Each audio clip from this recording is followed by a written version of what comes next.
Welcome to the Middle Ages, a time when people believed that sneezing too hard could be a sign of witchcraft and pigs could stand trial for murder. If you're expecting justice, you might want to lower your standards to somewhere between absurd and apocalyptic. In this video, we're diving headfirst into the most ridiculous laws that ever graced a scroll, laws that made no sense then and even less now. From criminal goats to illegal colors of clothing, the legal system of the Middle Ages was less rule of law and more rule of whatever the bishop dreamt last night. Get ready to laugh, cringe, and occasionally gasp as we walk you through a historical circus of legal lunacy. Don't forget to like, comment your favorite weird law, and subscribe, because next time, we might just show you how a loaf of bread caused an execution. Let the madness begin. Let's talk about the glorious legal system of the Middle Ages. A system so airtight that logic had to file for exile. Laws back then weren't written based on reason, science, or even common sense. No, sir. They were often dictated by a mix of holy visions, royal hangovers, and whatever old Greg the village gossip said last Sunday. Justice wasn't blind. It was blindfolded, spun in circles, and shoved into a pit of fire and brimstone. Most laws were crafted by those who could read Latin and had never milked a cow in their life. Imagine being tried for stealing a chicken by someone who believes sneezes come from demons. This was not a justice system, it was performance art. So before we judge them too harshly, let's remember, they did their best. While thinking the earth was flat, witches rode brooms, and tomatoes were suspicious. Welcome to the foundations of medieval law. May reason rest in peace. Let's talk about the word absurd, a term modern folks use to describe pineapple on pizza or socks with sandals. But back in the Middle Ages, absurd had its own league. These were times when banning baths made perfect sense, and putting a pig on trial for murder was seen as the height of civilized law. What we now laugh at as comedy gold, they took as divine order. Imagine explaining to a medieval judge that putting people on fire for sneezing was perhaps a bit much. He'd probably nod, then order your tongue removed for blasphemy. The absurdity of medieval law wasn't in its intent. They truly believed they were protecting order. It's just that their idea of order involved a lot of leeches, shackles, and public executions. So when we call these laws absurd, we're not mocking the past. We're acknowledging that logic took a 1,000-year coffee break. If you thought the laws were bizarre, wait until you find out who wrote most of them. Spoiler, it wasn't a council of wise philosophers sipping tea. It was the church. Yes, the same institution that thought dancing could summon demons and left-handed people were suspicious. In medieval Europe, divine authority wasn't just a vibe, it was a legal framework. Priests, bishops, and the occasional half-blind monk were the masterminds behind laws that outlawed bathing, banned curiosity, and promoted fear as a civic duty. Law books read more like exorcism manuals, and confession was less about forgiveness and more about gathering legal evidence. The church didn't just guide souls, it guided arrests. If God sneezed, someone got burned. When scripture became statute, you could be jailed for eating meat on the wrong day or humming too joyfully during Lent. So next time you get annoyed by parking tickets, be thankful no one's calling you a heretic for parallel parking. Ah, yes, equality before the law, a concept that medieval folks tackled with the grace of a cow on ice. If you were a noble and accidentally beheaded your neighbor during a duel, a mild fine and a stern look. But if you were a peasant who stole a loaf of bread to survive, straight to the gallows and make it quick, there's a queue. Medieval justice operated on a simple formula: the richer your clothes, the lighter your sentence. Some nobles even had the privilege of choosing their method of execution, because nothing says justice like death à la carte. Meanwhile, poor folks had to hope the rope was new and didn't snap halfway. The law didn't just turn a blind eye to inequality, it handed it a sword and a crown. So next time you're tempted to complain about taxes, just be glad no one's weighing your social class before deciding if you deserve to keep your kneecaps. Justice in the Middle Ages had a flair for drama. Trials weren't just legal procedures, they were full-blown public performances.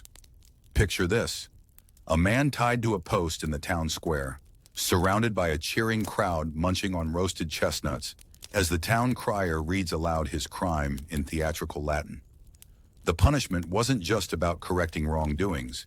It was a warning, a sermon, and most importantly, free entertainment. Think of it as Netflix for the plague years. From public floggings to creative contraptions like the shame flute or iron mask with donkey ears, everything was designed to say, crime doesn't pay, but we sure will milk your misery for ratings. In some towns, a good execution drew more viewers than the Harvest Festival. It wasn't justice, it was medieval prime time. When something went wrong in the Middle Ages, people didn't ask why. They asked, who do we burn for this? Disease? Clearly a witch. Crop failure? Obviously the goat looked at the moon wrong. Lightning strike? Must be the widow down the road who owns too many cats. Medieval lawmakers didn't need science when they had scapegoats. Superstition wasn't just social, it was judicial. Entire trials were based on someone having bad vibes or owning a broom. Livestock, widows, redheads, and yes, even bad weather were all legal suspects. If your cow gave sour milk, there was a decent chance your neighbor would end up on fire. Justice wasn't blind. It was paranoid, poorly informed, and dangerously flammable. Let's now turn to one of history's most porcine legal dramas. The year was 1386, and the crime? Murder. The accused? A pig. Yes, a full-grown sow in France was brought to trial for allegedly mauling a child to death. She stood in court, in chains, with a lawyer. Yes, a real one. While the townsfolk watched in solemn silence. As solemn as one can be while watching bacon on trial. The court proceedings included testimonies, legal arguments, and of course, a public sentence. The pig was found guilty and sentenced to death by hanging. Justice was served, or possibly cured and smoked. This was no joke at the time. The authorities believed animals could possess moral agency, and if they broke the law, they must be punished. So began the great medieval tradition of putting goats, pigs, cows, and even insects on trial. And you thought traffic court was ridiculous. You might be wondering, how did these absurd laws survive for centuries without someone standing up and yelling, wait, are we really executing a pig?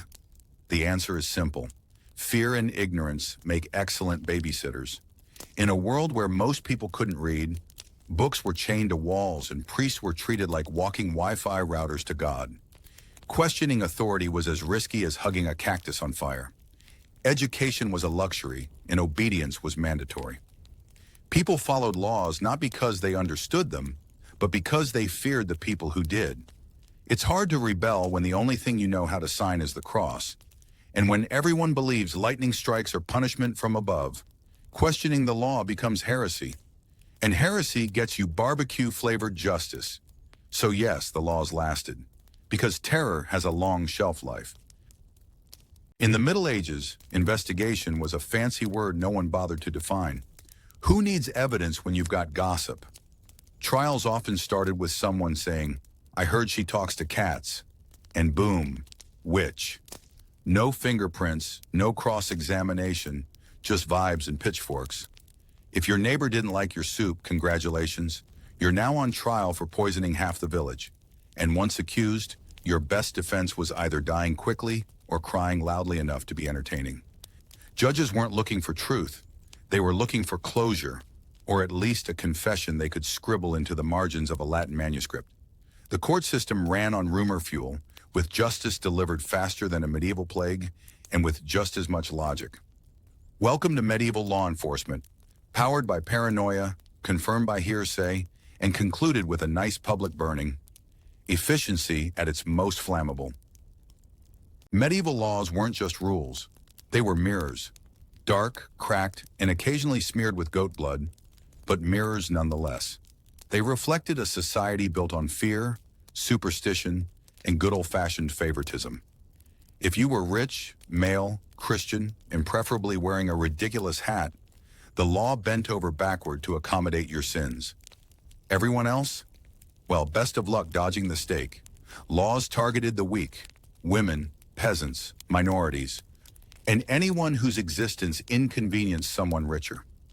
But let's not say medieval lawmakers lacked creativity, because they were basically the Picasso of injustice. From fashion fines to rodent trials, their imagination knew no mercy. The system was so warped, you could be sentenced for smiling at the wrong person or wearing purple without a permit. It wasn't just unjust, it was performance art with consequences. And the audience? Everyone too scared to blink. And so, brave viewer, you've survived the first taste of medieval justice, where pigs went to trial, purple fabric meant treason, and being poor was a crime in itself. But don't get too comfortable. What we've seen is just the appetizer. The main course is still sizzling in the absurd oven of history. Ahead lies a carnival of courtroom chaos, where fish get excommunicated, corpses are interrogated, and clergymen argue with thunderstorms. You thought modern bureaucracy was bad? Try pleading innocent while a goat in a wig testifies against you. So buckle up your leather boots, sharpen your sense of irony, and prepare for a parade of punishment, prejudice, and pure nonsense. The medieval world didn't just write laws, they wrote punchlines, and we're just getting started. Welcome to the second act of our legal farce, where fairness checks out early and poverty gets punished like a crime. In the medieval courtroom, justice wasn't blind. It had a keen eye for coin purses. The poorer you were, the faster the gavel fell, and usually right on your fingers. Lost a loaf of bread? You'd lose a hand. Couldn't pay a fine? Congratulations, you've just won a public flogging. The rich? Oh, they could buy forgiveness, even if their hobby was setting peasants on fire. Laws were less about morality and more about maintaining hierarchy. In short, if you were poor, even sneezing too loud might get you excommunicated. So tighten your belt, not for hunger, but to keep your pants up while being chased by the guards. Let us introduce Jean, a humble peasant with the terrible crime of hunger. One day his stomach roared louder than the church bells, and a lonely loaf of bread on a noble's windowsill became too tempting. He took it, just one loaf. The punishment? Public trial and one less hand. In a world where stealing gold might earn you a warning if you're wealthy, stealing bread when you're starving meant becoming a living example. Jean's story wasn't unique. It was protocol. The court didn't care about intentions, only about setting examples and keeping poor folk in fear. And just like that, justice chopped off a hand to save a crumb. Fair? No. Medieval? Absolutely. So why didn't poor people just pay a fine instead of losing a hand, a nose, or their dignity? Well, plot twist, they had no money. In the grand economic logic of the Middle Ages, fines were for the rich. The poor got the full experience: public humiliation, physical punishment, and sometimes both at once, like being whipped while standing in a barrel labeled thief. Authorities figured, why waste paperwork when you can make an example with a stick? It wasn't about justice, it was about theater. And the stage? Right in the middle of the market square, of course. Perfect spot for maximum shame and entertainment value. Because nothing says justice like beating a starving man while the town juggler warms up nearby. In the Middle Ages, fashion wasn't just a matter of style, it was a criminal offense. Poor folks weren't allowed to wear certain fabrics or colors because, obviously, a hungry peasant in purple was more threatening than a sword-wielding knight. Enter the sumptuary laws, rules that dictated what you could wear based on your social class. Velvet, off-limits, silk. Only if your ancestors had titles longer than your name. Even red dye was a luxury color. Heaven forbid a farmer looked festive. If a poor man dared wear the wrong cloth, he could be fined, flogged, or forced to do the medieval walk of shame, stripped of his outfit and dignity in front of the entire market. Because nothing says justice like beating a man for looking slightly too fancy while still starving.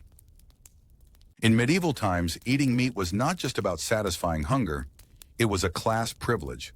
On feast days, only the upper classes were allowed to indulge in noble meals, like roasted goose or salted beef. If a peasant was caught chewing anything more luxurious than a turnip, the punishment was swift and ridiculous.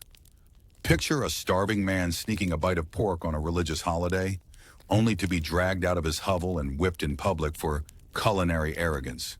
The church and nobility claimed it preserved order and purity, but really it preserved the monopoly on meat.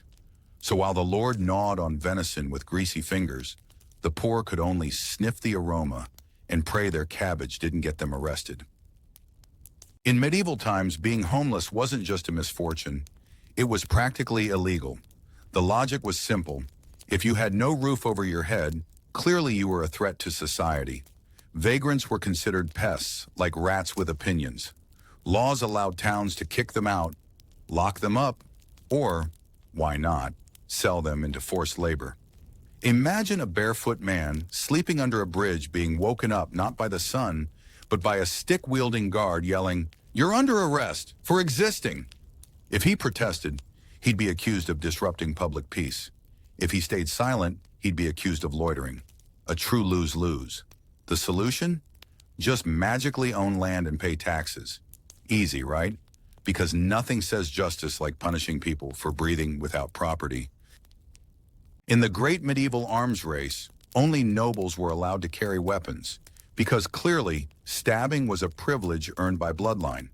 The law stated, if you were poor and caught with a weapon, even a kitchen knife, you'd be tossed into prison faster than you could say, "I'm just going to slice onions." Of course, nobles could parade around with swords the size of flagpoles, even while blackout drunk, and still be praised for their honor. But if a farmer carried a rusty dagger for self-defense, treason. One unlucky peasant was arrested for bringing a cooking knife to the market. He claimed he was selling turnips, not starting a rebellion. The judge was unconvinced. Morale of the story? In medieval justice, it's not what you carry, it's who carries it. In the medieval world, justice didn't wait for adulthood. Poor children were expected to obey the law just like knights, minus the armor, sword, or a clue.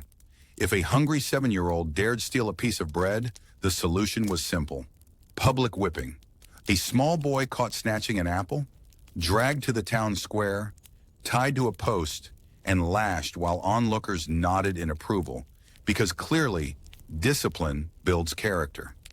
Meanwhile, a noble child who burned down a barn during playtime might be given a pony to calm down. Equality? Not exactly. One child gets bread and bruises, the other gets bored and a bribe. Medieval parenting, a thrilling mix of corporal punishment and complete bias.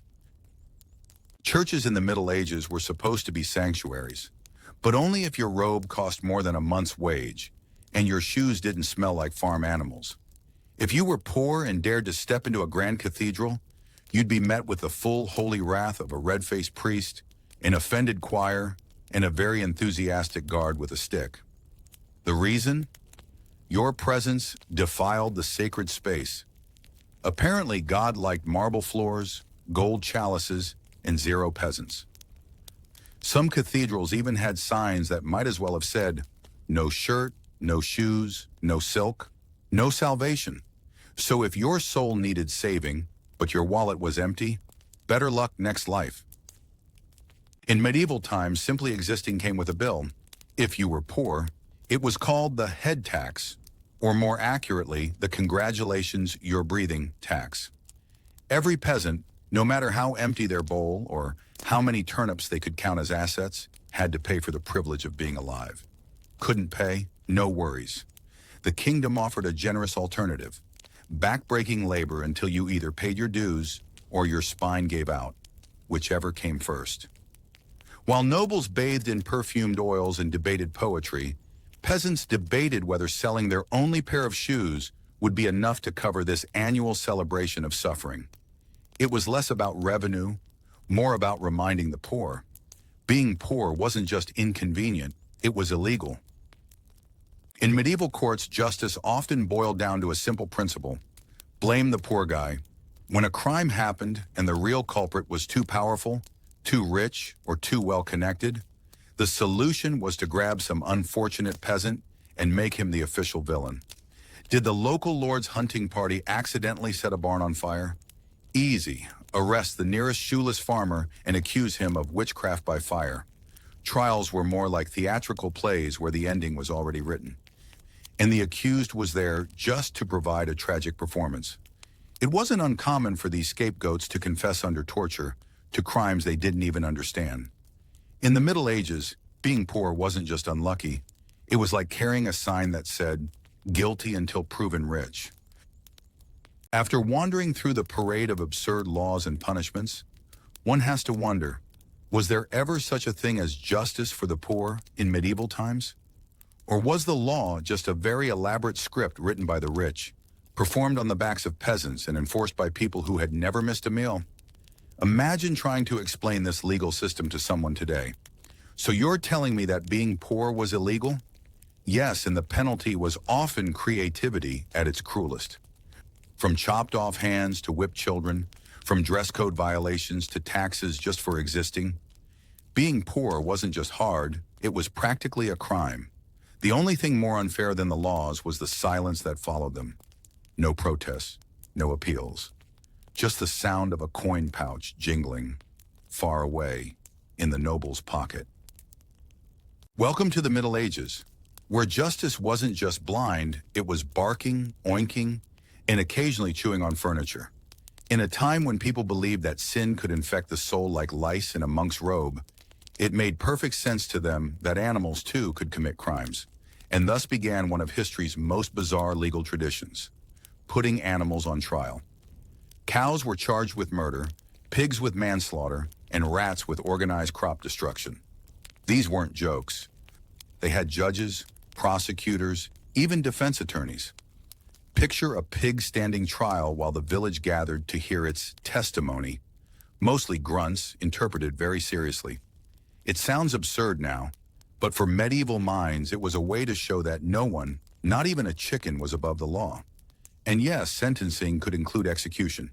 Justice was not only blind, it was also utterly species neutral, sort of.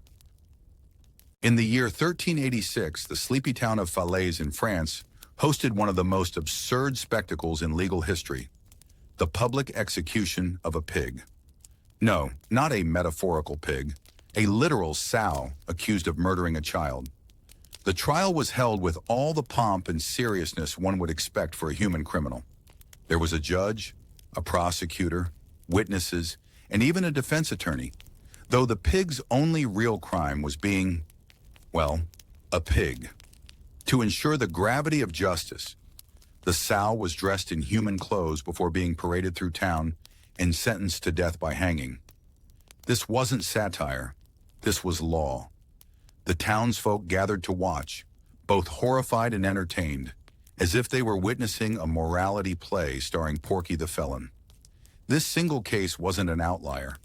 It set a bizarre precedent for holding animals criminally accountable. As we move forward, keep your arms and hooves inside the courtroom.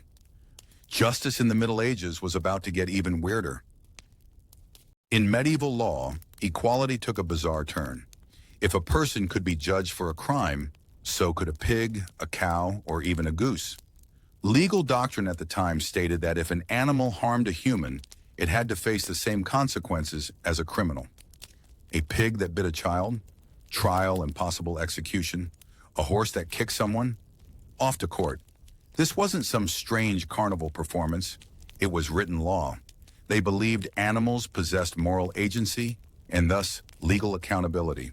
The logic? If a servant who accidentally killed someone could be hanged, then a donkey with a temper problem shouldn't get a free pass. Medieval folks didn't discriminate, at least not by species. In their eyes, justice wasn't just blind, it was utterly confused.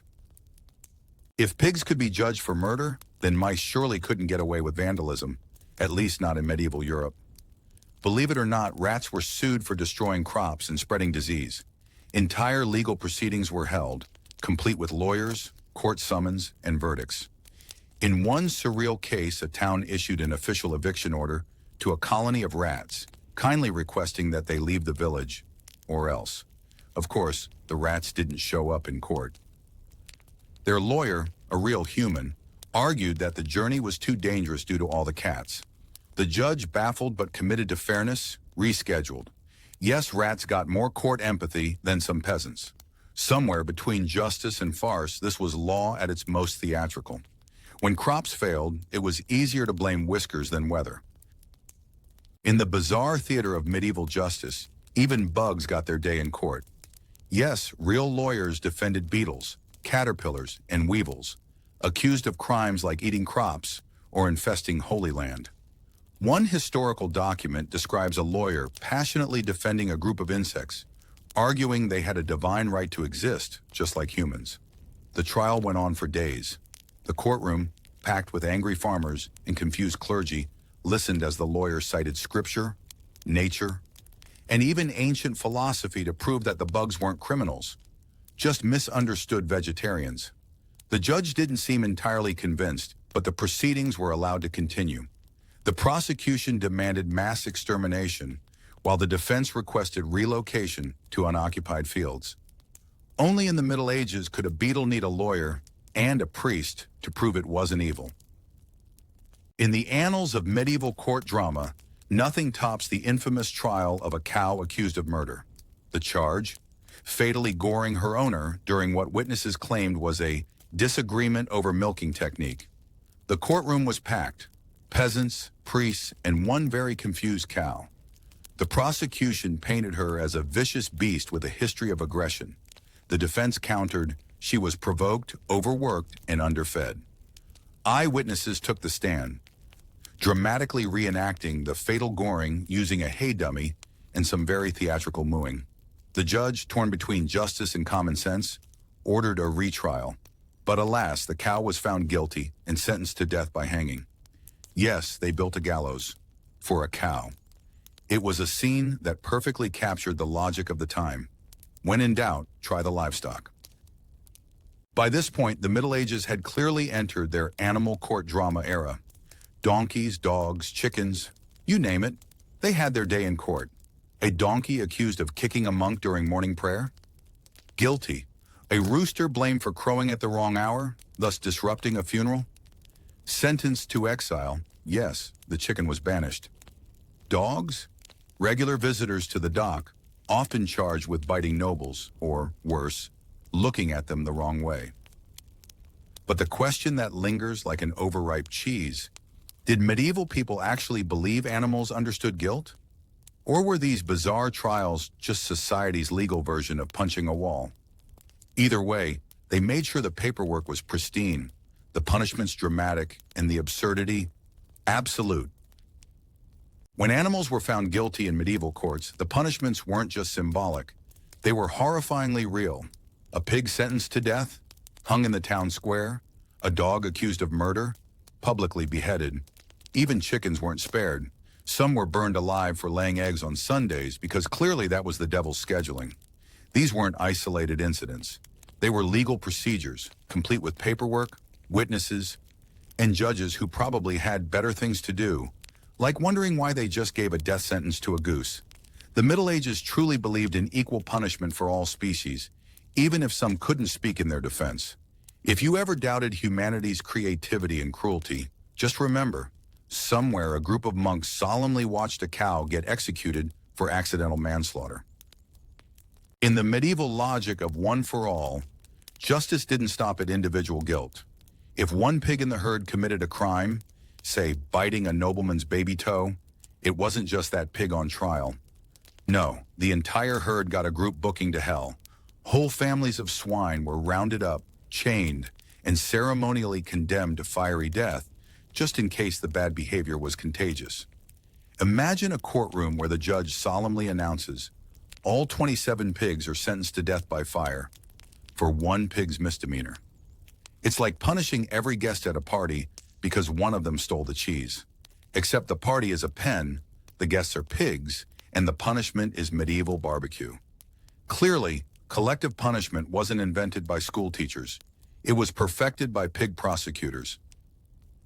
In medieval society, animals weren't just livestock. They were unofficial citizens with a dangerously equal share in social responsibility. If a goat knocked over a milk bucket or a rooster crowed during a sermon, it wasn't just mischief. It was civil disobedience. This wasn't a joke to the townsfolk who genuinely believed that pigs, donkeys, and even geese had the moral agency to distinguish right from wrong. The idea was simple. If a human could be punished for disrupting order, Why not that goose that ruined the mayor's sermon by honking every time he said amen? Justice was about preserving harmony, and if that meant throwing a misbehaving cow into prison or sentencing a duck to banishment, so be it. After all, nothing screams civilized society like treating farm animals as tiny anarchists in need of legal correction. In some of the most theatrical courtroom dramas of the Middle Ages, it wasn't just animals on trial, it was their souls, apparently. And who better to testify than a priest? Yes, you heard that right. In certain cases, the church oversaw the entire animal trial, with charges read aloud in Latin, because even a cow deserves a classy indictment, and priests serving as key witnesses. The idea, if a beast committed a crime, its sin had to be cleansed or condemned by divine authority. So you'd have a pig tied up in a courtroom, while a monk in full robe dramatically accuses it of heresy, all while other clergy nod solemnly. It was part trial, part exorcism, and all absurd. Somehow the idea of God watching a chicken being condemned in Latin made perfect sense, at least to the people running the show. So we reach the grand finale of medieval animal justice, a courtroom system where pigs wore execution outfits, rats faced exile orders, and beetles had actual lawyers. What started as a strange legal curiosity spiraled into full-blown absurdity, all draped in the robes of solemn tradition. Were these trials acts of justice, or a desperate attempt to feel in control of chaos by blaming anything with a heartbeat, or even without one? Perhaps putting a chicken on trial made more sense to them than admitting their laws were nonsense. In the end, animal trials were less about guilt and more about ceremony, projection, and a hefty dose of theatrical outrage. If justice is blind, then in the Middle Ages, it was also deaf, confused, and mildly delirious. Welcome to the world where divine authority didn't just guide prayers. It micromanaged your soap habits, your bookshelf, and even your dreams. In the medieval era, the church wasn't just a spiritual force, it was the supreme lawmaker, judge, and executioner. Laws weren't passed in parliament. They were chanted in Latin, sealed with holy water, and backed by the threat of excommunication or a cozy bonfire. Priests decided what was moral, monarchs obeyed, and common folk? They lived in constant fear of breaking divine etiquette, accidentally. Whether it was reading the wrong book, bathing too often, or merely questioning a sermon's logic, everything risked being labeled heresy. The church's grip wasn't just tight, it wrapped around every corner of life, from your hygiene to your thoughts. And when God was your landlord, judge, and librarian, you better not think too loud. Ah yes, the sacred war against soap. According to certain medieval religious edicts, bathing too frequently wasn't just suspicious, it was downright sinful. Why? Because opening your pores was believed to be an open invitation for demons to sneak in like unwanted guests at a dinner party. Worse, the warm water might excite the flesh, which in church logic meant you'd go from squeaky clean to eternally damned in a single rinse. Bathhouses were shuttered or condemned as hubs of vice, and smelling too fresh was considered a red flag. If you showed up to church with a clean face and shiny hair, people didn't think, wow, hygiene. They thought witchcraft. So in a society terrified of evil, filth became a spiritual armor. After all, nothing says piety like smelling like a compost heap. In medieval society, staying too clean was a red flag. People were advised by men in robes and serious Latin accents to bathe only a few times a year. Yes, you heard right, once every season if you were lucky. Bathing more than that raised eyebrows, suspicions, and possibly a witch trial. Cleanliness, after all, hinted at vanity, lust, or worse, access to hot water and free time. Those who smelled like lavender were seen as morally questionable, while those who reeked of turnips and goat cheese were praised for their modesty. So people learned to embrace the stink. It wasn't body odor, it was spiritual defense. And if someone asked when your last bath was, the safest answer was always, I don't remember, and God is proud of me. During the Middle Ages, if you were a woman caught reading the Bible, you might as well have been caught summoning demons, because both were seen as equally heretical. The church, in its infinite wisdom, believed that women were too emotionally fragile and intellectually slippery to handle Holy Scripture without twisting its meaning into something dangerously feminine. Thus, reading the Bible became a sin, not because of what it said, but because of who was reading it. While men were encouraged to study and preach, women were expected to sew, pray, and ideally remain illiterate. In many places, simply owning a Bible could raise suspicion. And if a woman dared to quote scripture during a conversation, which, immediate trial, burning optional. Literacy, after all, was a gateway drug to thinking. Imagine trying to make the Bible more accessible to your fellow villagers and ending up as medieval barbecue. Welcome to the holy paradox. Translating the Bible so people can actually understand it was considered a crime. A big one. The church insisted that only Latin, the sacred, mysterious language that 99% of peasants didn't speak, was fit for God's words. Anyone who dared to put scripture into plain English, German, or whatever peasants babbled was clearly working for the devil. The logic? If the masses read and interpreted for themselves, they might, heaven forbid, think. So reformers who wanted to help often ended up tied to a stake, surrounded by kindling, with a copy of their translated Bible tucked ironically in their belt. Moral of the story, never try to make religion user-friendly during the Middle Ages. Books that heal, burn them. Books that explain the stars, burn them too. And those Greek philosophers with their thinking? Absolutely not. During the height of the church's power, any book that dared to suggest there might be explanations outside the Holy Scripture was considered dangerous. Medical texts, heresy, astronomy charts, witchcraft, Aristotle, a gateway to hell. So naturally, the response was fire, lots of it. Entire libraries were turned to ash to protect the public from the toxic ideas of hygiene, logic, and not bleeding people out for every illness.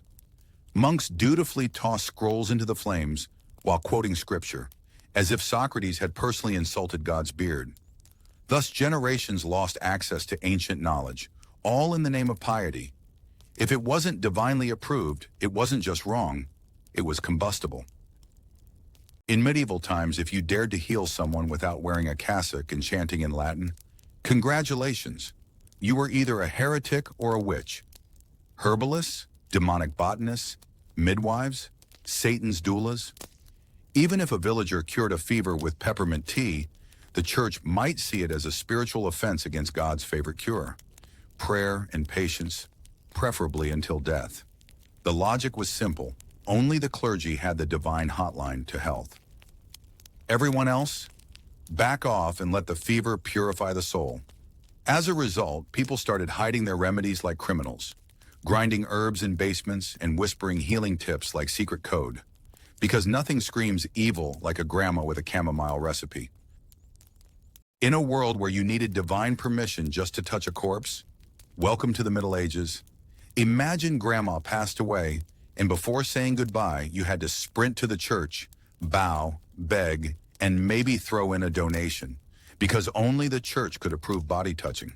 Without this sacred thumbs up, you risked excommunication, public shame, or worse, being labeled a necromancer. Villagers whispered like smugglers, sneaking peeks at the deceased while pretending to adjust blankets. Some hired holy body movers, men with crosses and very little hygiene, just to transport Aunt Agnes to her grave. And if you thought sneezing near the corpse was risky, try crying too loud. It might be mistaken for summoning spirits. Nothing says rest in peace like bureaucracy wrapped in incense. In the grand quest to keep women pure and obedient, the church came up with a genius plan. Ban them from school, because clearly, the moment a woman learns to read, she'll start questioning divine authority, forming opinions, and, heaven forbid, writing poetry. Education was considered a gateway drug to rebellion. Girls were taught that curiosity was Eve's original sin, and asking too many questions might just land you in the nearest convent or stake. While boys studied Latin and theology, girls learned the sacred art of sewing, silent prayer, and how to not look men in the eye. Meanwhile, women with brains were viewed as either witches, temptresses, or hysterics. So yes, in medieval logic, knowledge wasn't power. It was a slippery slope to hellfire in high heels. Welcome to the Inquisition, the church's very own game show, except instead of winning prizes, you might just lose your teeth, or your life. This was the place where people were judged not by their actions, but by their dreams. Dreamed of an angel in the wrong outfit? Suspicious? Dreamed of a female angel. Heresy. Dreamed you were flying? Probably possessed. Priests turned investigators interrogated the sleepy and the innocent with questions like, did the angel in your dream say amen or ahem? It didn't help that sleep-deprived peasants, after a diet of moldy bread and fear, often dreamt of talking cows and flying turnips. That too could be evidence of heresy. No joke, your subconscious could betray you.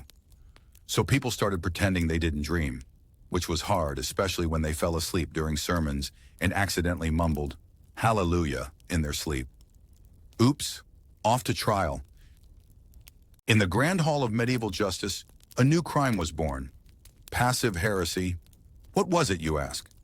Well, imagine someone accused the son of being a sinner, and you didn't object. Congratulations, you're now a silent threat to the church. Not clapping during sermons? Suspicious? Not gasping when someone mentioned witches? Heretic. A man once got dragged away because he sneezed during a public burning and didn't say amen. The church declared that silence equaled agreement. An agreement with sin meant you were basically Satan's roommate. So the townsfolk developed survival tactics, exaggerated nodding, dramatic gasps, and applauding anything remotely holy. Even sheep started baaing louder near the cathedral, just in case. People weren't just afraid of what they did, but what they didn't do. In the age of passive heresy, even blinking at the wrong time could land you in a cell or on fire. And so, in the twilight of chapter 4, we leave behind a world where laws didn't protect faith. They weaponized it.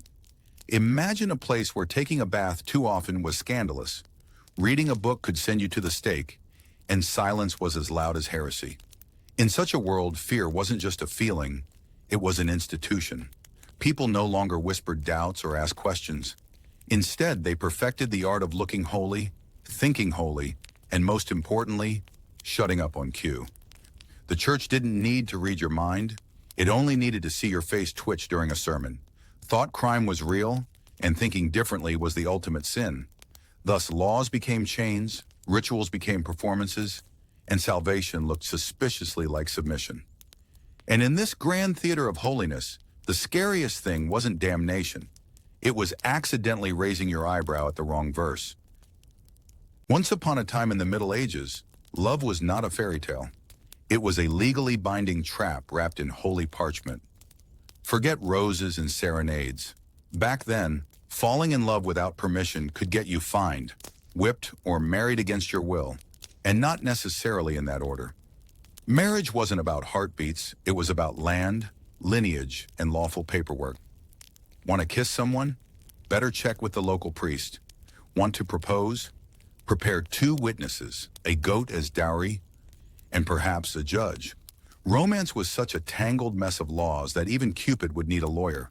And if you thought heartbreak was painful, try annulment. Spoiler, it involved public shame and maybe a court inquiry into your anatomy. Welcome to the age where love came with clauses, subclauses, and the occasional dungeon. In the whimsical legal circus of the Middle Ages, saying, "I'll marry you," wasn't just sweet talk. It was legally binding. Yes, even if you were drunk, joking, or 7 years old. Verbal promises of marriage were treated like sacred contracts, especially if there were witnesses or nosy villagers nearby. One careless sentence whispered during a tavern flirtation could become tomorrow's courtroom drama. And backing out? That's not called having second thoughts. That's called breach of holy engagement, punishable by forced marriage or social disgrace. This delightful little law ensured that romance came with a gag order and a legal witness. So next time you're tempted to say, "I do," after a few pints, remember, in medieval times, your heart didn't get you in trouble. Your mouth did. In medieval marriage law, love had a voice. but it definitely wasn't a woman's. If your family or a local court decided you were getting married, you'd better start practicing your vows because saying no wasn't an option. Women had as much legal say in their future as the family goat. Both were property, both could be traded. And if a bride dared protest, she'd be branded rebellious, ungrateful, or worse, possessed. Sometimes, priests would perform ceremonies with a crying bride standing next to a grinning stranger, while the father proudly counted the cows he'd gained. So while today you can ghost someone after a bad date, back then, silence wasn't golden. It was forced compliance delivered with a dowry and a nervous smile. In medieval times, divorce was about as real as unicorns. Technically possible, but no one had actually seen it happen. If you wanted to end your marriage, you'd better have an airtight excuse. Not getting along? Too bad. Falling in love with someone else? Blasphemy. The only acceptable reasons included witchcraft, impotence, or death, preferably confirmed by multiple witnesses and a bishop's blessing. If your spouse happened to be missing in action for years, you'd still have to wait, just in case they returned with tales of dragon fighting. And even when someone did die, remarriage required paperwork, prayers, and the quiet hope that the deceased wouldn't come back to ruin everything. In short, marriage was less happily ever after and more forever or never. In the Middle Ages, adultery wasn't just a private scandal. It was public entertainment with front row seats and moral outrage served hot. Men caught cheating were usually fined, a slap on the wrist and maybe a sheep or two as penance. But women? Oh, it was a full-blown humiliation parade. If accused of cheating, she could be dragged through town, her hair shaved off, forced to wear a ridiculous shame dress, often mismatched, oversized, and bright as a jester's nightmare, and paraded around the village square like a cautionary tale with legs. Townsfolk were encouraged to boo, laugh, and maybe throw a cabbage or two. It wasn't justice. It was a medieval sitcom, except no one was laughing on the inside. And if she cried, well, that was just proof she was guilty, obviously. Being a widow in medieval times was like being handed a ticking clock. Only instead of exploding, it exploded your social status. If you didn't remarry within a respectable time, as defined by bearded men with scrolls, you were deemed immoral. Property confiscated, respect vanished, and suitors, usually your dead husband's cousin, the one who smells like goat cheese. Refusing to marry meant you were disrupting divine order, and nobody wanted that. So widows scrambled to tie the knot again, often with the first man who could walk and form sentences. Romantic? Not quite, but hey, better a dull second husband than being labeled the Witch of Widow Lane. In medieval times, if your husband couldn't, let's say, fulfill his marital duties, it wasn't just a personal issue, it was a public concern. A wife could file a complaint, and the court would summon a jury of examination, a panel of wise and slightly too curious men tasked with evaluating his performance. This wasn't metaphorical. The poor man had to undergo an actual test, sometimes involving nuns as witnesses, priests as scribes, and a doctor with a very awkward checklist. If he failed, the marriage could be annulled. If he passed, eternal shame, but legally still married. It was the ultimate do or be humiliated scenario. Suddenly, medieval romance felt more like a live comedy sketch with uncomfortable nudity. Ah, love across class lines. A classic recipe for scandal in medieval society. If a humble peasant dared to marry a noble, it wasn't seen as romance. It was a crime. Nobility was like a members-only club with velvet robes and judgmental stares. A peasant groom could face prison, a noble bride could be disowned, and both could be paraded through the village for public shame. Forget Romeo and Juliet. This was more like hoe versus crown. Social mobility, only if you were reincarnated. The law was clear. Love must stay in its caste. Marrying up wasn't ambitious, it was illegal. Because in the end, nothing ruins a kingdom's bloodline faster than true love and a potato farmer.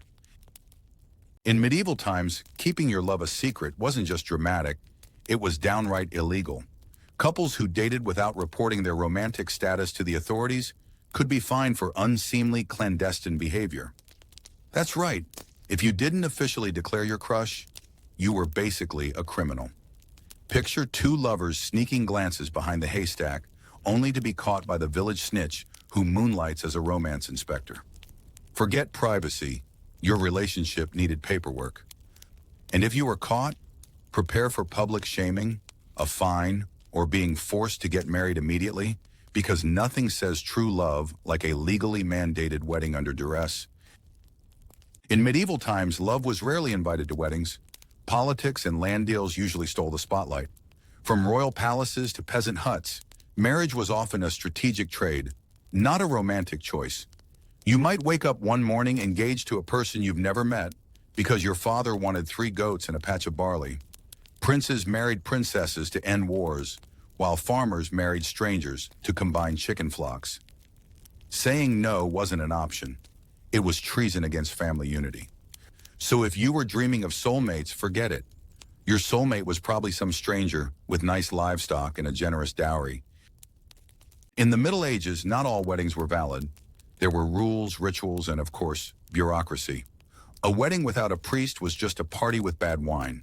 Couples needed a cleric to officiate, dowries to be declared, and, brace yourself, sometimes a certificate confirming the bride's virginity. Yes, you heard that right.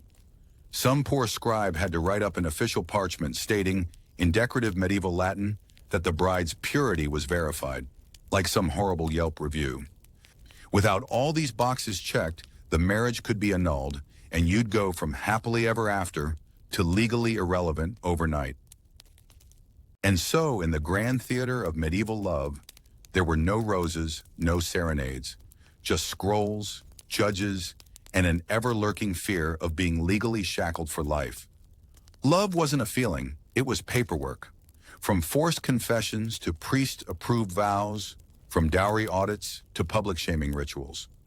Every step of the romantic journey came with fine print and fines. Marriage was less about finding the one and more about surviving the system without losing your livestock. If you did find true love, congratulations. You probably broke 3 laws and owed a goat. Welcome to Romance Medieval Edition, lifelong sentence, no chance of parole. Welcome to the Great Witch Panic of the Middle Ages, where having a mole, a black cat, or simply a bad attitude could get you burned alive. The witch hunts weren't about actual spells or broomstick joyrides. No, they were fueled by fear, superstition, and the desperate need to blame someone, usually a woman, for everything from bad crops to stubbed toes. Entire villages got swept up in hysteria, pointing fingers faster than a medieval gossip circle on fire. And once accused, there was no escape. You were either guilty by denial or guilty by confession. It wasn't justice. It was legal paranoia with a torch. Forget dark spells and demonic rituals. The most damning evidence during a witch trial could be a broom. Yes, a household broom, used for sweeping floors and occasionally swatting flies, suddenly became a suspicious flying apparatus. If you owned more than one broom, rumors spread faster than the plague. Why would a single woman need 3 brooms? Villagers would ask, ignoring the existence of dust. Suddenly, old ladies with tidy homes became prime suspects. The courtroom logic. If witches fly on brooms and you have a broom, then congratulations. You clearly commute via sorcery. Justice was truly sweeping in the Middle Ages. In the Middle Ages, your skin could testify against you. A mole, Satan's signature, a birthmark, obvious pact with the devil, a callus, clearly from gripping a demon's tail. During witch trials, judges and priests conducted body inspections, hunting for the infamous witch's mark, an innocent bump or spot supposedly used to feed demonic familiars. Suspects were forced to strip and be poked, prodded, and humiliated by self-proclaimed experts who couldn't tell a freckle from a curse. Ironically, the real horror wasn't witchcraft. It was having dry skin in a paranoid society armed with torches and magnifying glasses. When science takes a day off and paranoia runs the court, you get the water ordeal, a test so brilliant it guaranteed guilt or death. Suspected witches were tied up and tossed into rivers or lakes. If they floated, they were witches, burn them. If they sank, they were innocent, but also drowned. Apparently, water, being pure, rejected evil. So if it didn't absorb you, you're obviously in league with Satan. So your options? Drown with honor or burn with shame. Either way, medieval justice really knew how to make a splash, usually head first and with a rope. If water didn't drown you, torture would speak for you. Medieval witch hunters had a favorite interrogation technique: pain until confession. Accused witches were stretched on racks, had bones crushed, or were scorched with red-hot irons, all in the name of divine truth. Unsurprisingly, many confessed to dancing with demons, kissing Satan's behind, or turning milk sour, just to make the pain stop. The real sorcery wasn't the dark arts. It was how pain magically transformed innocence into guilt. And if you dared to scream, proof you were summoning your master. If you stayed silent, definitely possessed. If you were a healer in medieval times, congratulations. You were probably one herbal tea away from being burned at the stake. Midwives, herbalists, and women who dared to know the difference between rosemary and poison ivy were all suspect. After all, curing a fever without a priest's blessing? Definitely suspicious. Helping a woman give birth without screaming Latin chants? Blasphemy. The logic was clear. If you can fix a body, you probably made a pact with Satan to break it first. And heaven forbid you had a recipe book, because Inquisition eyes saw cookbooks as grimoires with seasoning tips from hell. In the golden age of witch hunts, even a laugh at the wrong moment could get you executed. Did your black cat just meow at the priest?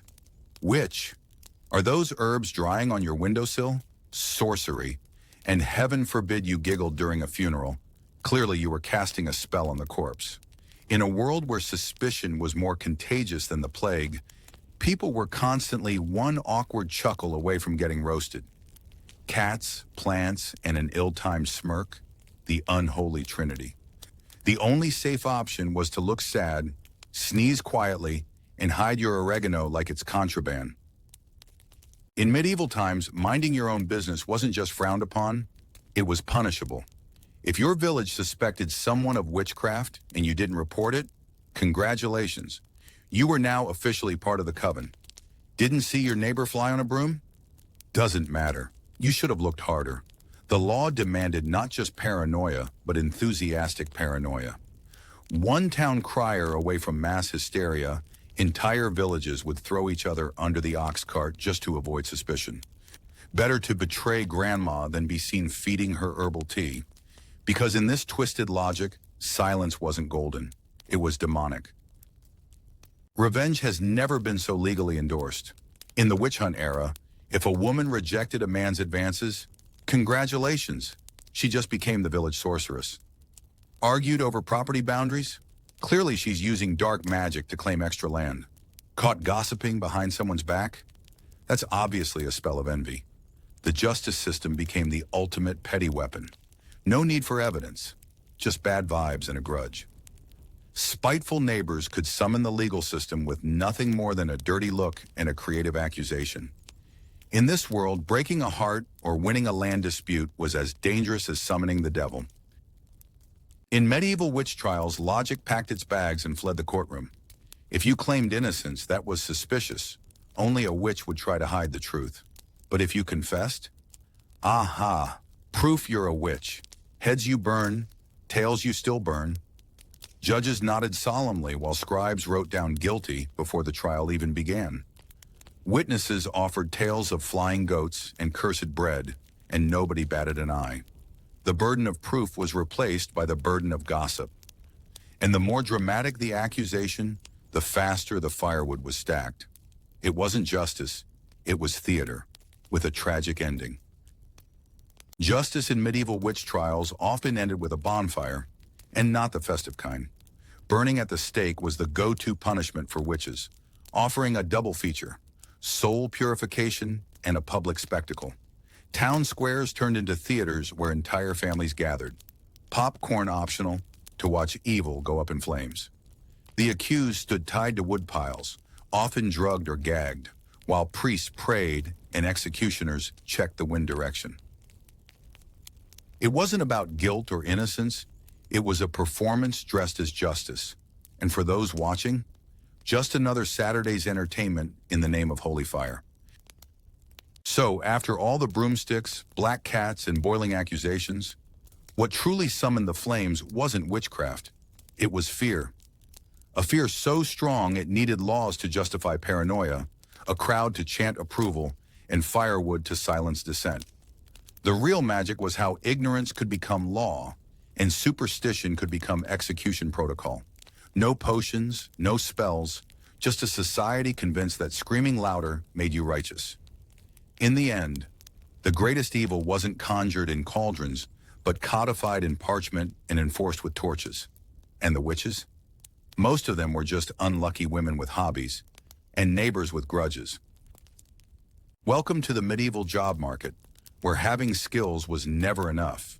You needed a license, a guild's blessing, and preferably an uncle already in the business. Professions weren't just jobs. They were elite clubs with secret handshakes made of bureaucracy. Bakers, blacksmiths, weavers, and even rat catchers had their own guilds that enforced more rules than a royal banquet. Want to innovate? You're a heretic. Want to work without permission? You're a criminal. It wasn't about talent, it was about tradition, hierarchy, and making sure no one rocked the very slow-moving boat. Because in this economy, being too good too fast could get you burned, literally or financially. You've mastered the ancient art of baking? Great. Now hand over your oven, unless you've received permission from the Grand Guild of Buns and Loaves. In medieval times, baking without a license wasn't just frowned upon. It was basically organized rebellion. Your kitchen could be raided, your oven confiscated, and your dough deemed heretical. Why? Because unlicensed baking disrupted the sacred balance of flour politics. The guild controlled who could knead, roll, and rise. And if you dared bake a loaf with better crust than the guildmasters, prepare for exile, or worse, being reassigned to peeling onions in the royal kitchens for life. In the grand pastry court of medieval justice, every loaf had to toe the line. Literally, bread that was too light, clearly a scam artist trying to cheat honest citizens out of their precious flour. Too heavy, a greedy saboteur tanking the local economy. Bakers had to weigh each loaf with a level of precision usually reserved for alchemists measuring unicorn tears. Inspectors would lurk near ovens with scales more sensitive than royal egos, ready to fine or flog anyone who dared disrupt the sacred balance of bread. So in case you were wondering, yes, in medieval times, even carbs had legal weight limits. So you want to open a bakery in medieval times? That's adorable. First, you'll need approval from the local guild council, a cheerful band of grumpy old bakers who see every newcomer as a threat to their flour empire. If you're from out of town, have a weird accent, or worse, bake better bread than the chairman's cousin, your application is going straight into the fire, possibly along with your hopes and dreams. Decisions weren't based on skill or passion, but on how many mugs of ale you bought at the last guild feast. Nepotism, pettiness, and stale politics were the real secret ingredients of any successful shop.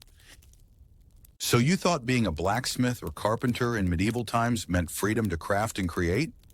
Think again.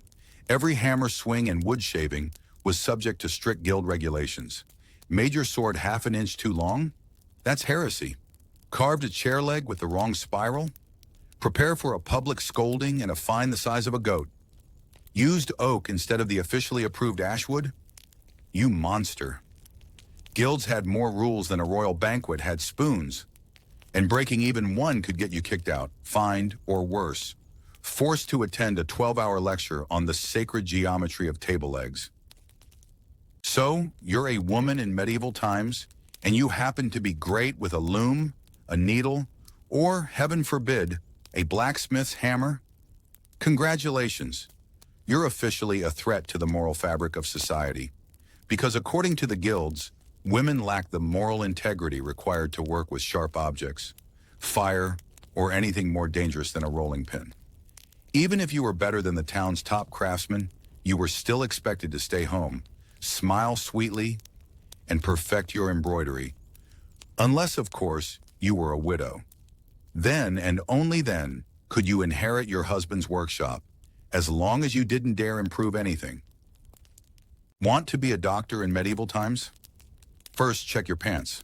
If you're not a man, congratulations, you've already failed. Medicine was a sacred field, and by sacred, they meant only accessible to men approved by the church. Forget degrees or talent. If you weren't ordained or didn't know Latin, you were probably either a heretic or worse, a witch. Women who dared to treat illnesses were swiftly labeled as sorceresses and could expect their medical tools to be confiscated, along with their lives. Meanwhile, Brother Gregory, whose only cure for everything was a prayer and a bucket of holy water, was a licensed practitioner. Medieval logic: if it bleeds, blame Satan, and if it heals without church approval, burn it. In medieval times, talent was optional, but family trees were mandatory. Want to be a carpenter, a shoemaker, or a candlestick maker? Too bad if your dad was a farmer. No bloodline, no job line. Guilds enforced a strict legacy-only policy, meaning only sons of existing members could even think of learning the trade. It didn't matter if you were born with golden hands or built a castle out of breadcrumbs, the guilds would still slam the door shut. The result? A world where mediocrity was inherited and innovation was exiled. The only thing more powerful than skill was nepotism. Well, that and knowing how to bribe the right uncle. In the medieval labor market, unpaid internships weren't just a rite of passage. They were practically a life sentence. As an apprentice, you could spend up to 7 years sweeping floors, fetching tools, and getting whacked on the head for sharpening the chisel too enthusiastically. You weren't paid, of course. Your compensation was the honor of being yelled at by your master and occasionally fed something that vaguely resembled stew. Leaving early wasn't an option either. Doing so without official permission could get you banned from every workshop in town. It was like indentured servitude, but with more sawdust and fewer rights. And if you dared to question anything, congratulations. You just earned yourself another year of character building. In medieval times, creativity was not a virtue, it was a crime. If you, as a humble cobbler, dared to craft a shoe with a slightly more comfortable sole or a different buckle design, congratulations, you just invented heresy. The guilds demanded strict adherence to tradition, which meant doing things exactly the way your great-great-grandmaster did, even if his ideas were terrible. Deviating from the sacred methods was seen as undermining the guild's authority. And worse, showing up your master with your dangerous new ideas? The punishment? Expulsion, loss of your right to work, and eternal branding as a troublemaker. Medieval innovation, where changing the shape of a spoon could get you socially exiled. You thought giving people a discount would make you popular? Think again. In medieval towns, selling your handmade candles for 1 penny less than your neighbor could land you in hot wax, literally. Guilds had strict pricing rules, and undercutting the standard price was considered economic treason. Even if your goods were better or you were just trying to make a living, offering a bargain meant you were dishonoring the guild. Punishment, fines, public shaming, and in some cases, having your entire stock destroyed. So much for customer loyalty. In the land of bread and plagues, capitalism was alive, but only if it was perfectly synchronized. After trudging through flower scandals, guild tantrums, creativity punishments, and discount disasters, you finally earned your place as a full-fledged medieval tradesman. And by earned, we mean survived. Because in this world, talent didn't matter nearly as much as obedience, family connections, and the ability to bake bread without daring to make it tastier than your master's. Innovation was criminal, underpricing was heresy, and hard work was rewarded with more regulations. So next time you bite into artisanal bread, remember, it might have taken a medieval baker 10 years, a dozen beatings, 3 guild approvals, and 0 personal ideas to make it. Bon appetit, and don't forget to genuflect to the guild. Welcome to the medieval fashion police department, where your shirt could get you fined and your hat might land you in jail. In this wonderfully oppressive world, clothing wasn't just about staying warm or looking good. No, it was about knowing your place and never ever dressing above it. Sumptuary laws were written to ensure that no peasant dared to sparkle, no merchant dared to shimmer, and no blacksmith dared to show a hint of silk. Fashion was a battlefield, and the battlefield was rigged. Wearing the wrong fabric, the wrong color, or even looking too stylish could be interpreted as a direct challenge to the social hierarchy. So you want to look good? Better have a noble title to match your boots. In the medieval hierarchy of fabrics, silk, velvet, and brocade were more than just textiles. They were status symbols reserved strictly for nobles. If you were a humble baker or a hard-working blacksmith and happened to don even a scrap of velvet, congratulations, you've just committed a fashion felony. The punishment? Fines, public humiliation, or worse, being mistaken for someone who forgot their place.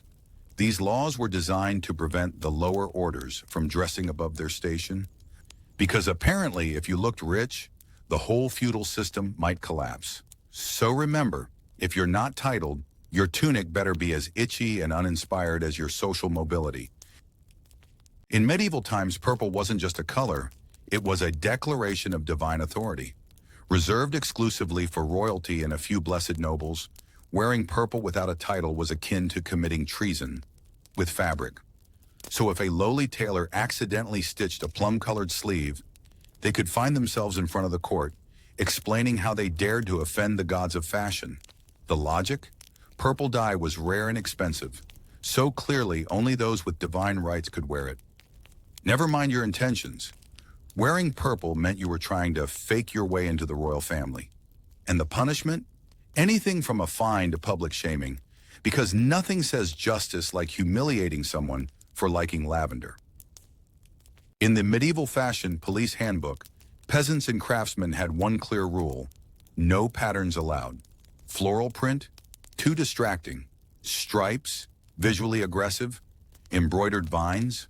Are you trying to hypnotize a noble?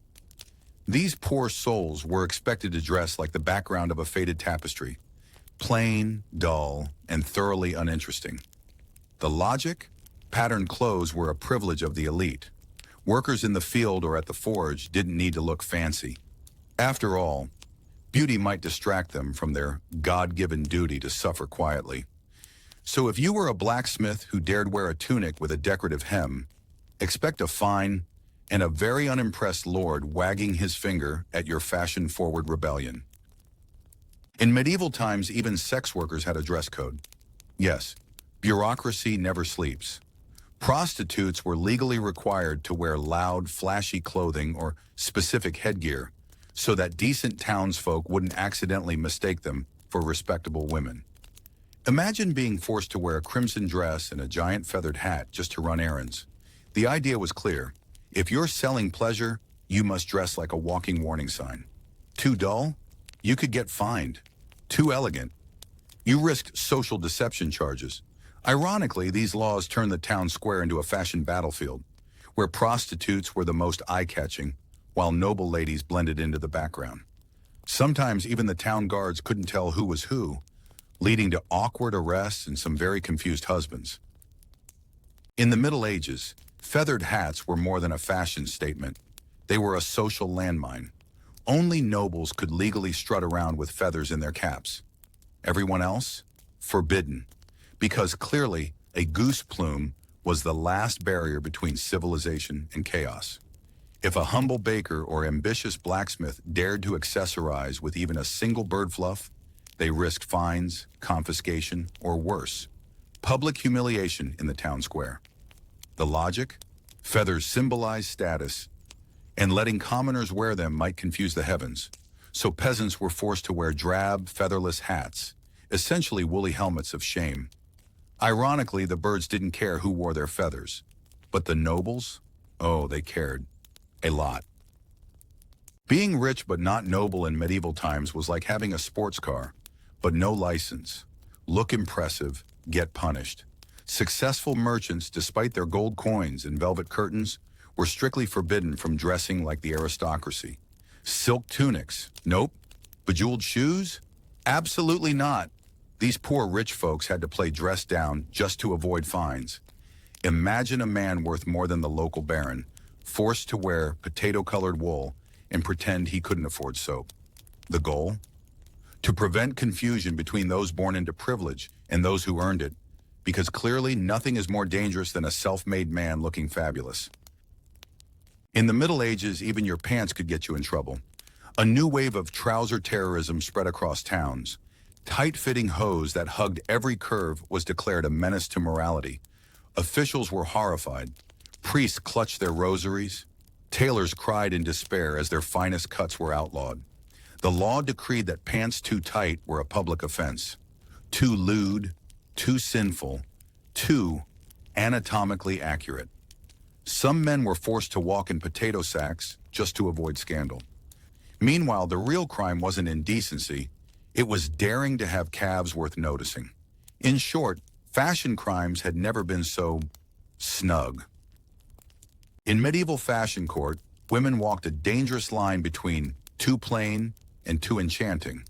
If a dress was too short, witchcraft. Too bright, adultery. Too many accessories, clearly a spawn of Satan with excellent taste. Ladies had to calculate skirt length down to the inch, and heaven forbid a necklace sparkled too much. The logic? Any woman drawing attention might be seducing men, or, worse, thinking for herself. The church and authorities worked together to enforce the holy fashion code, because nothing screams morality like obsessing over hem lengths and earring counts. And if you accidentally glammed up too much, prepare for a trial by fabric. In a medieval twist of fashion with a purpose, people of Jewish and Muslim faiths were legally required to wear specific clothing or badges, just to make sure everyone knew who to avoid at Sunday market. Whether it was a yellow circle, a pointy hat, or a colored armband, the goal wasn't style, it was state-sanctioned segregation. These fashion statements had nothing to do with theology and everything to do with control, fear, and good old-fashioned bigotry. Imagine being forced to color-code your existence just so the authorities could check your religion at a glance. Because nothing screams justice like labeling humans like canned soup. Breaking the medieval fashion code wasn't just a faux pas, it was a felony. Wearing silk as a commoner? Prepare to be stripped. Literally. The fashion police, yes, they had those, could confiscate your clothes on the spot and hang them in the town square like a trophy of shame. Public shaming was a popular punishment. A whole crowd would gather just to point and laugh at your scandalous sleeves. If you had gold to spare, you could pay your way out. Because in medieval times, nothing says justice like bribing your way out of a fashion crime. Style was policed harder than theft, because God forbid someone wore velvet without a title. And so we reach the end of the most fashionable form of oppression, medieval dress codes. In this world, fabric wasn't just for covering your body, it covered your fate, your rank, even your right to exist in peace. A wrong hat, public shaming, the wrong color, a fine, too luxurious. Congratulations, you're now a criminal.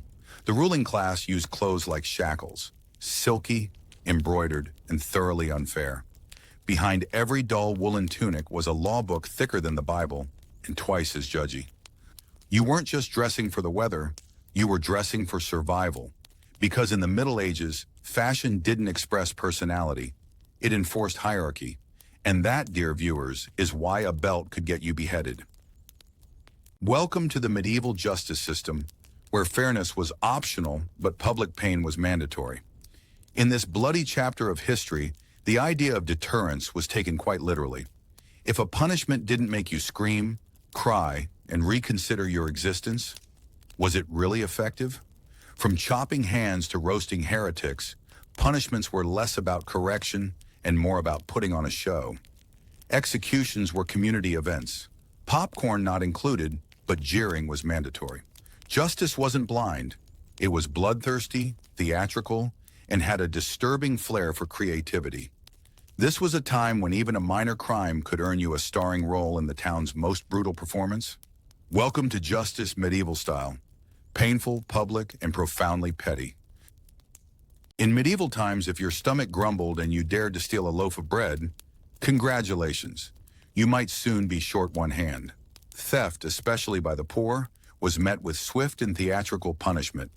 Public amputation. A wooden stump, a rusty axe, and a cheering crowd were all part of the show. And just to make sure everyone got the message, the severed hand was sometimes nailed to the town gate as a helpful visual reminder. This is what happens when you forget to pay. The irony? The town crier might still announce your crime, with a drum roll.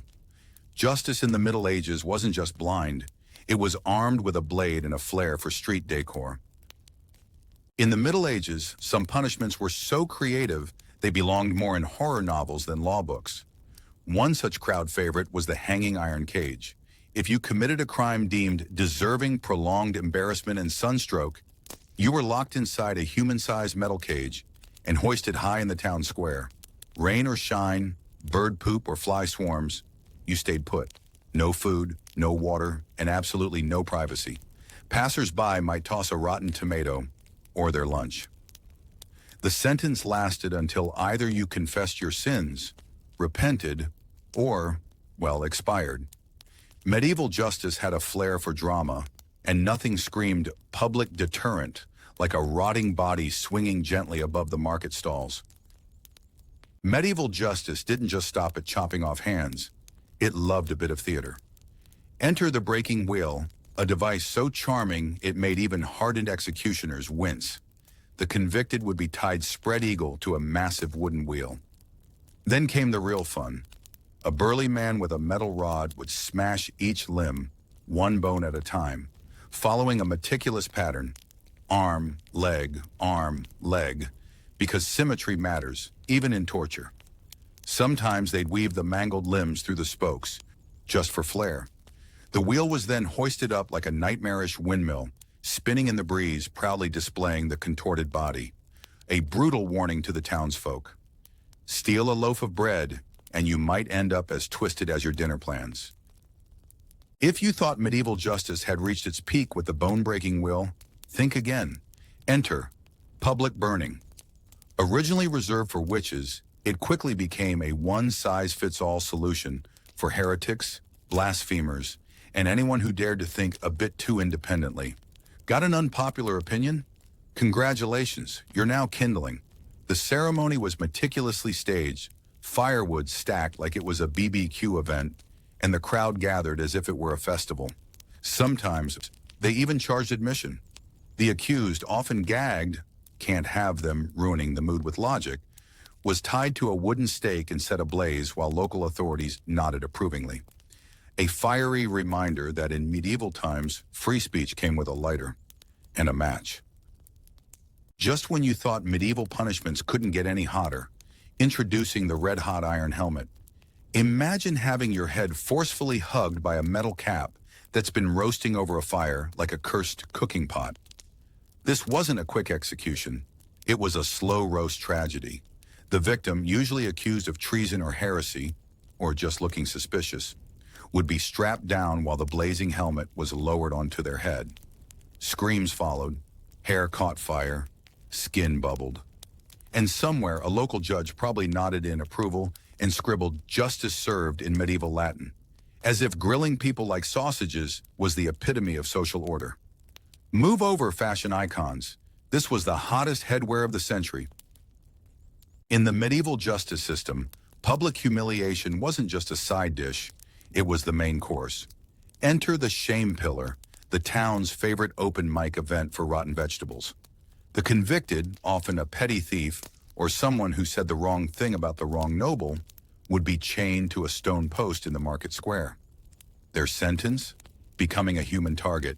Passers-by could hurl tomatoes, spoiled eggs, or whatever they had left in their baskets. No penalties, full applause. Some creative citizens even prepped props for extra flair: fish guts, manure, or a poem insulting the criminal's haircut. Meanwhile, the judge would peek from the window with a smug face, sipping mead and nodding in satisfaction. Justice wasn't blind. It was just wildly theatrical and absolutely filthy. In medieval times, adultery wasn't just a scandal. It was a parade, literally. If you got caught in an affair, you didn't just face angry in-laws. You got a drum escort through the entire village. Dressed in a shameful tunic often decorated with witty insults, the convicted had to walk, or worse, dance, alongside a drummer, sometimes even a whole musical troupe. Children pointed, old ladies gossiped, and someone inevitably threw cabbage. The goal wasn't repentance, it was humiliation with rhythm. Some towns even made couples perform together, like a forced reality show, the cheating waltz. Meanwhile, the drummer proudly kept the beat, perhaps dreaming of a promotion to official town executioner. Because in this era, musical talent really opened doors. In the grand courtroom of medieval logic, who needs evidence when you have suspicion?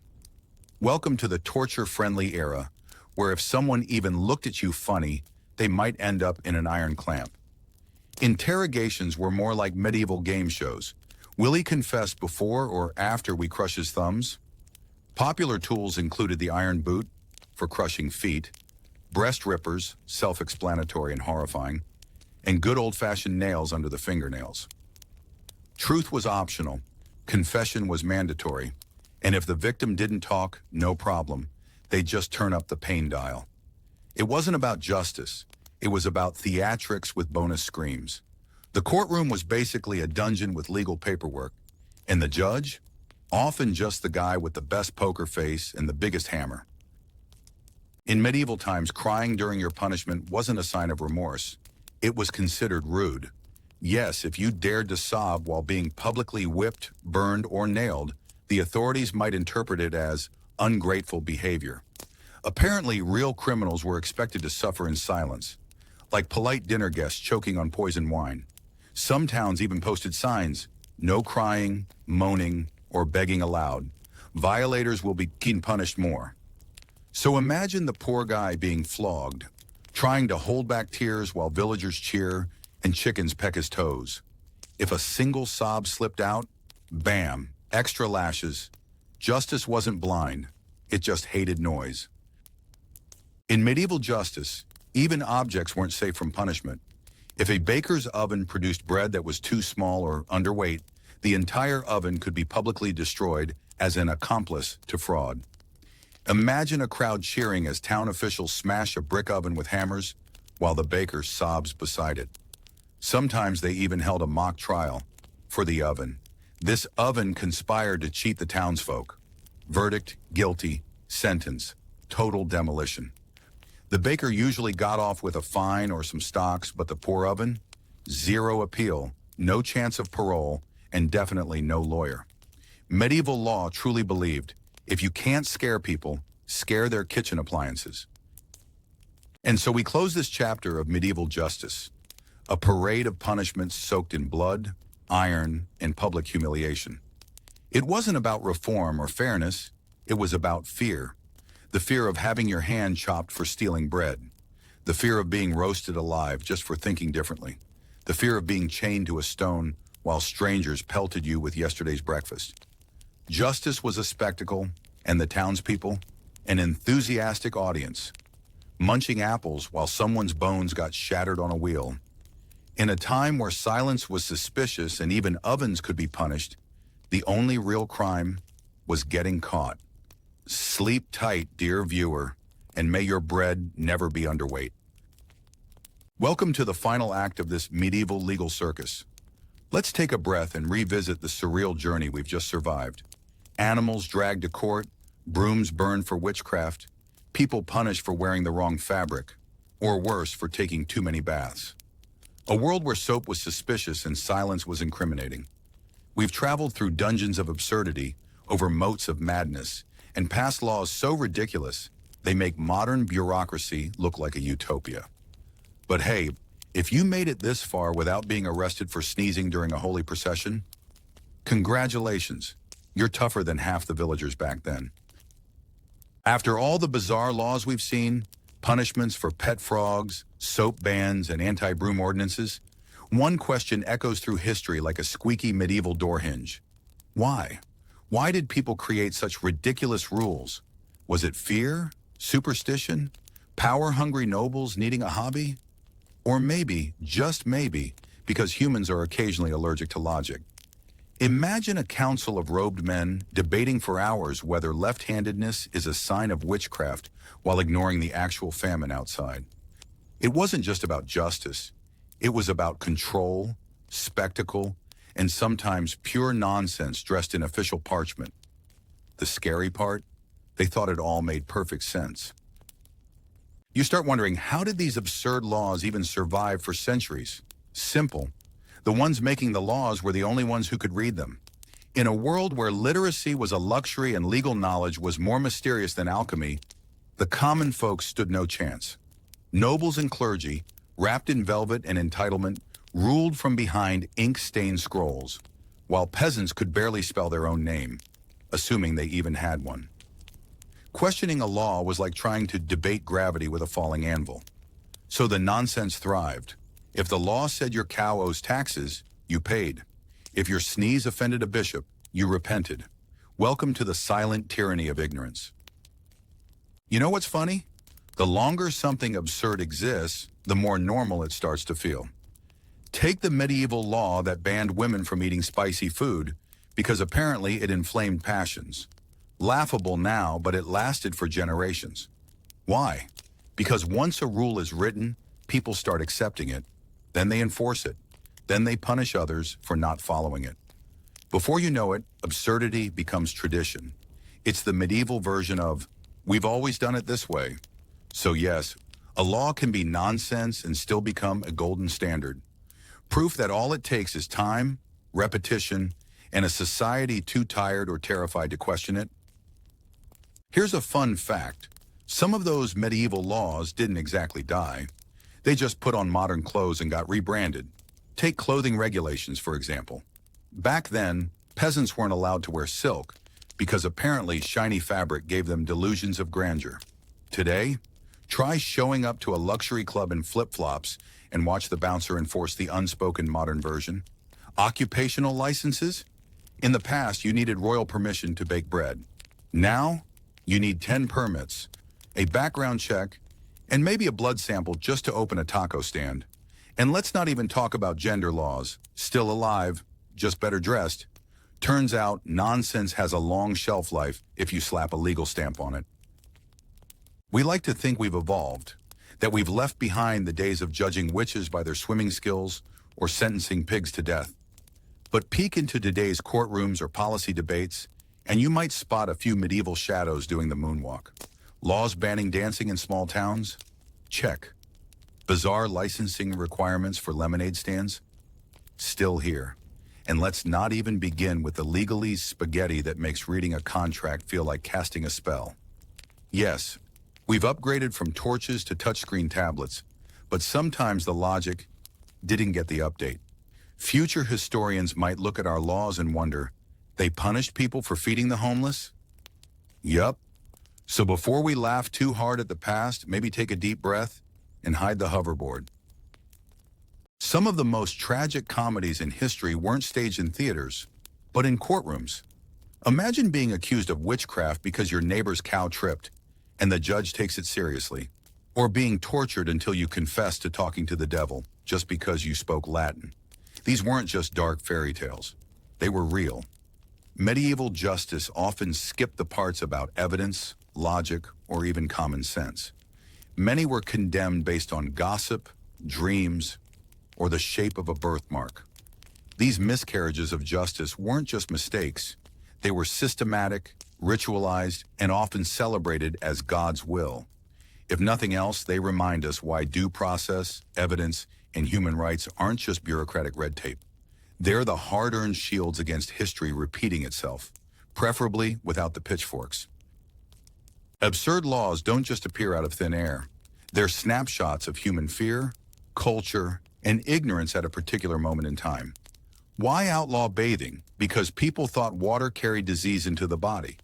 Why punish women for wearing colorful clothes? Because vibrant fabric apparently lured devils, or worse, attention.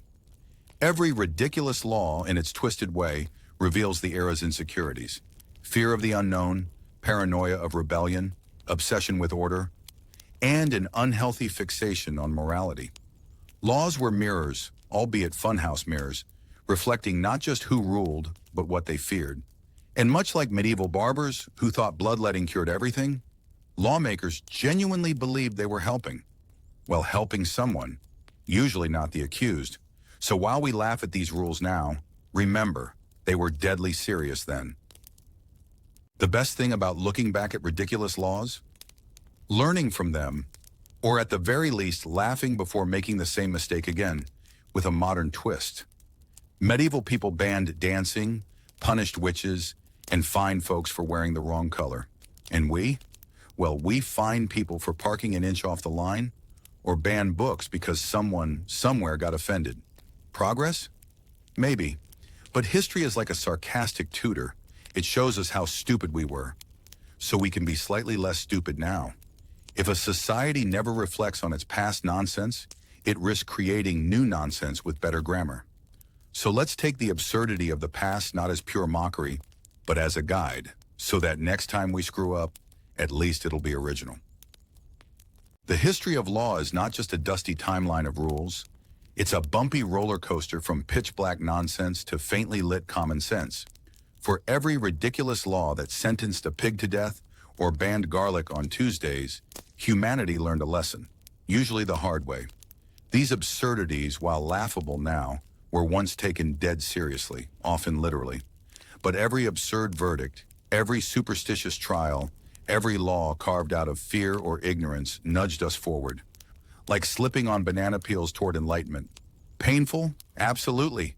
Necessary? Also, yes. Progress doesn't always wear a toga of wisdom. It sometimes stumbles in clown shoes. And so, the story of human justice is written not just in noble declarations, but also in hilariously awful mistakes. Because apparently the path to fairness goes through a minefield of, "You've got to be kidding me." Now that we've waded through a swamp of ridiculous medieval laws, from punishing pigs to outlawing long baths, let's turn the spotlight on today. Think we're safe now? Think again. Some modern laws still sound like they were drafted after a particularly long night at the tavern. In Denmark, it's illegal to start a car if someone is under the vehicle. Thanks, Captain Obvious. In Florida, unmarried women can't parachute on Sundays. And let's not even get into the duck crossing rules in Switzerland. So before we mock our medieval ancestors too harshly, perhaps we should peek into our own rule books. Have you ever stumbled upon a law that made you go, "Wait, what?" Share it in the comments. We need new material for the sequel. Because if history has taught us anything, it's this. Absurdity is timeless, and stupidity, oddly persistent. And here we are, at the end of our hilariously horrifying journey through the wacky world of medieval law. From witches tried by water to broomsticks held accountable, we've seen justice that made us laugh, cry, and double-check our own rule books. If you made it this far, congratulations. You're now legally qualified to roll your eyes at the absurdity of history. But don't close the scroll just yet. More tales of madness, mayhem, and misguided legislation are lurking in the archives. So like, share, and subscribe to join us next time as we uncover more strange slices of human history. After all, if we don't laugh at the past might come back wearing a powdered wig and sentence us to mop the dungeon with a goose on Thursdays, only Thursdays.